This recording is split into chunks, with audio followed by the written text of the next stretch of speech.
Good morning, Bucknutters. It is Tuesday, April 6, 2021. I am Dan Rubin. This is the Bucknuts Morning 5 and Change. If it's Tuesday, that can mean only one thing. Duane Long has joined us. Duane, it is football season. How are you? It's football season. There's a rumor we're actually having spring football. So I am just excited. We're getting our world back to the normal football at the right times. And yeah, I'm excited. And spring is here. We call it football season because the pads are on and we're going to talk about it. Our staff got about 30 minutes on the field with the Buckeyes for practice yesterday. Dave Biddle provided you video of all of it. We are going to overreact to a limited amount of tape because that is what we do. It's called Bucknuts, not Buck Rational Observers. Let's start at the top with the group everybody wants to discuss, and that is the quarterbacks. We got to see them go through some drills. One thing, it was hectic and it was fast. The tempo of practice was chaotic. C.J. Stroud goes first, Jack Miller goes second, and Kyle McCord goes third. Make of that what you will. Why don't you go through and let us know what you thought of each guy as they drop back and let it rip? And what I saw was clearly that, what we're hearing about C.J. Stroud being the odds on is it was pretty obvious from watching the three guys throw. Like you said, the tempo was unbelievable. They were getting the ball out of there so quickly. I don't know if that was an attempt to set tempo, get ready for no huddle, get ready to preparing these guys for just going to the line of scrimmage, next play, go. Or if they're just trying to get them to get the ball out quicker, just period. Whatever it was, the pace was breakneck. That's what stood out to me about them, and that C.J. Stroud was the one who was throwing the ball the best. So you see why what I saw there. You see why we're hearing that he is he's number one, and right now he's number one. He's the guy. So we'll see. We still got some more practices to go, and missing so much of last year has really hurt quarterbacks more than anything. Reps are everything, but with quarterbacks, they're essential. They've got to get as many reps as possible, and these guys are a little bit behind, so maybe that's part of the tempo. They want to get as many reps as possible because they missed last year. We're going to see, though. I think we're going to see much more up-tempo offense, no huddle. Talent will not be an issue at quarterback. Experience will be an issue. Jack Miller is a big kid. We kept hearing about that.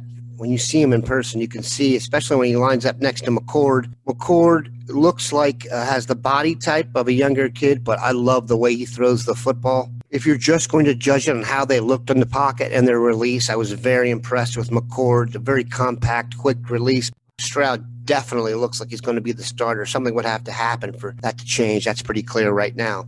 Speaking of quarterback, I think quarterback is one of the positions like offensive line and running back that Ohio State is comfortable with right now. I would say defensive line and wide receiver are the two spots where they are excellent right now. And then you have the linebackers and the secondary. Considering this is the group who likely kept Ohio State from winning the national championship last year, I have to say I'm starting to get a little bit concerned. It is only spring, and we're only a few practices in, and the pads basically just came on. But they don't have a lot of experience back there. They're already dealing with injuries.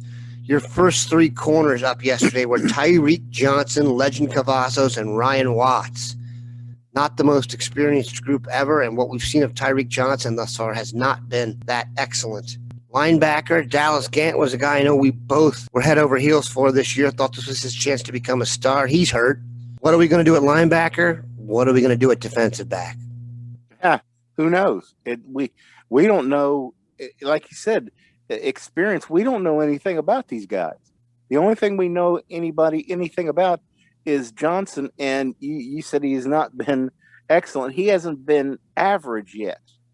This guy, when I watch his high school film, and I've done it recently just because I'm like, what in the world has happened with this kid? He was all world. You just said this kid is a 3-and-out kid. just such an extreme talent. I think he would do himself a favor by letting him move him back to safety, which is pretty much what he played in high school. He pretty much did what he wanted to in high school. He freelanced, ran around, just made plays. But he is just not panning out as a cornerback.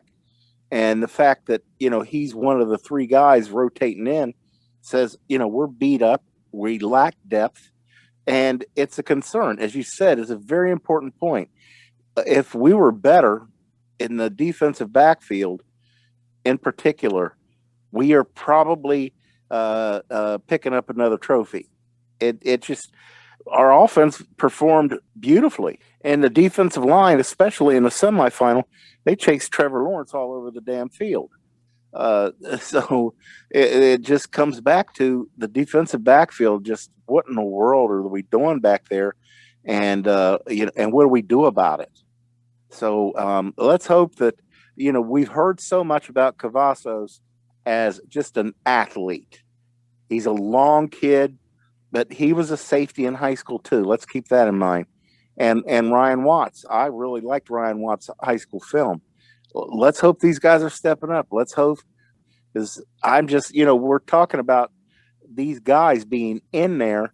Well, the guys that are not in there, how could you be impressed? They were the ones that were getting destroyed last year. Last time we saw them on a football field. So I guess I'm excited about the possibility that these younger guys are getting the reps now, because the veterans didn't impress me. If there's a silver lining here, it may be that they should be, and they could possibly be for that matter, really good at safety. The emergence of Lathan Ransom, you can tell when a guy's being mentioned in a certain way by coaches and by teammates, hearing about when his plays are being made, that Ransom is kind of emerging as the guy back there. Along with Josh Proctor, I think they're good at safety. So possibly the emergence of those two can take some pressure off corner, but we will see. We'll take a quick break, come right back. All right, if there's one thing we don't talk enough about in football, and it really may be the only thing we should talk about, that is health, availability. Whether you're taken out by injury or COVID, missing guys like Tommy Togai for the championship game can have an impact. Ohio State is dealing with a lot of injuries right now. I get they're just getting back to football, and they're not coming off a normal year, but this is concerning. Many guys sitting out. We'll have news on another one in the boarding house today.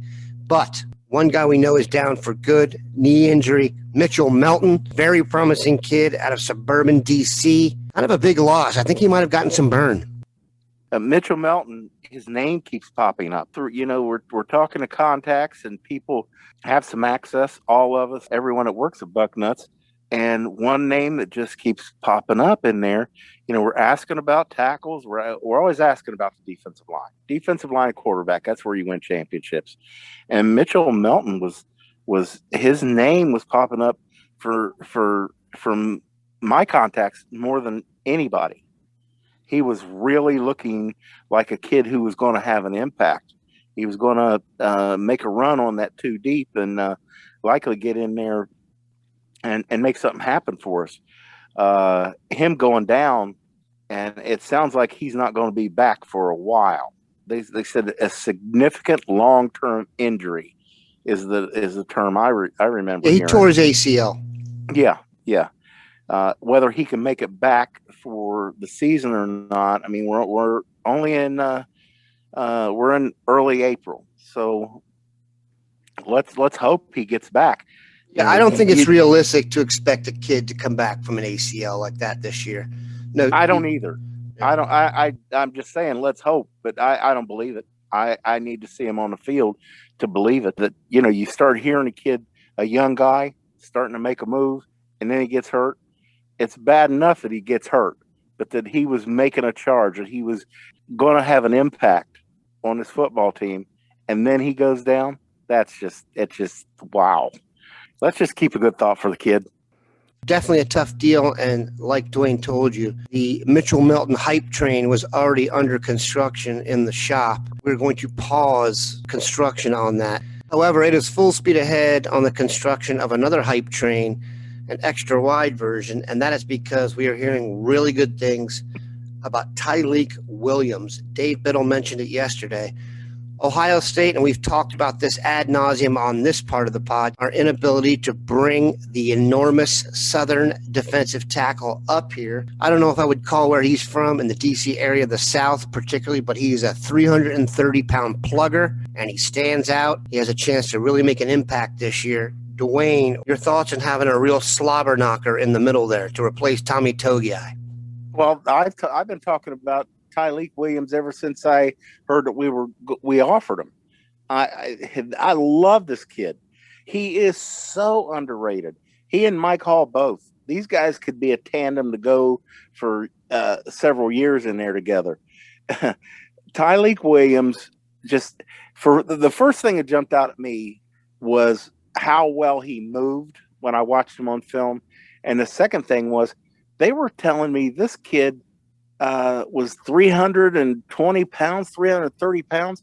He didn't look 280. He's just a massive kid. When you frame, we tie weight. Weight is something tangible, something we can grasp. So we look at size, we think about weight. No, frame is what we're looking at. Big frame kids that can add weight. And seeing that kid out there running around, moving like a guy that weighs 280 or less, and looking like a guy that weighs 280 or less, that I wasn't surprised. And, he was playing defensive end and playing it well. Stand-up defensive end at times. So let's get excited about this kid and look for him to step in there and help us. We lost Togiai. We're going to lose Haskell Garrett after this year. Jackson is going to be leaving after this year. We need to get these tackles. We need to get some guys going here. Leek Williams, my call coming in June. And let us not forget, JT Tuamolo has yet to make his college decision. We appreciate Duane stopping by. Have a good one, Bucknutters.